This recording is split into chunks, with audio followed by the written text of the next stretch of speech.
Hello friends, இன்றைக்கி ஒரு இன்ட்ரெஸ்டிங்கான வீடியோ பார்க்க போகிறோம். பாருங்கள், வியாழக்கிழமை ஆனால் நான் எங்கள் குடியிருப்பில் இருக்கிற வாட்ச்மேன்களுக்கு, வேலை செய்கிற லேடீஸ் படியெல்லாம் கூட்டுறவங்களுக்கும் அன்னதானம் செய்வோம், வாங்கி கொடுப்போம். அந்த ஃபுட்டு தாங்க இது, தக்காளி சாதம். பக்கத்துலேயே ஒரு கேட்ரிங் சர்வீஸ் இருக்குது, அவங்கக்கிட்ட சொல்லிட்டா கட்டி கொண்டு வந்து கொடுத்துருவாங்க. தக்காளி சாதம் எவ்வளோ கொடுத்துருக்காங்க பாருங்கள். இதோட ப்ரைஸ் 40 ரூபா தான். டேஸ்ட்டும் ரொம்ப சூப்பராக இருக்கும். நாங்களும் வியாழக்கிழமை ஆனால் அவங்கக்கிட்டயே வாங்கி சாப்பிட்டுக்குவோம். இது நாங்கள் ஒன்று தான் வாங்குவோம், 2 பேருக்கு ஷேர் பண்ணிக்குவோம், அவ்வளோ இருக்கும் சாதம்.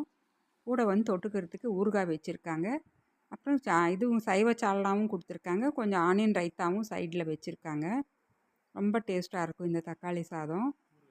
இது நான் வாங்கி கொடுத்தா எல்லாருமே விரும்பி சாப்பிடுவாங்க, ரொம்ப சந்தோஷமாக இருப்பாங்க. வியாழக்கிழமை வாங்கி அன்னதானம் பண்ணுறப்ப என்னால் குக் பண்ண முடிகிறதில்லன்னு சொல்லி இது மாதிரி வாங்கி கொடுத்துருவேன். இந்த வீடியோ பிடிச்சிருந்தா ஒரு லைக் பண்ணுங்கள், கமெண்ட்ஸ் பண்ணுங்கள், உங்கள் ஃப்ரெண்ட்ஸ் ஃபேமிலிக்கும் ஷேர் பண்ணுங்கள். பாய்.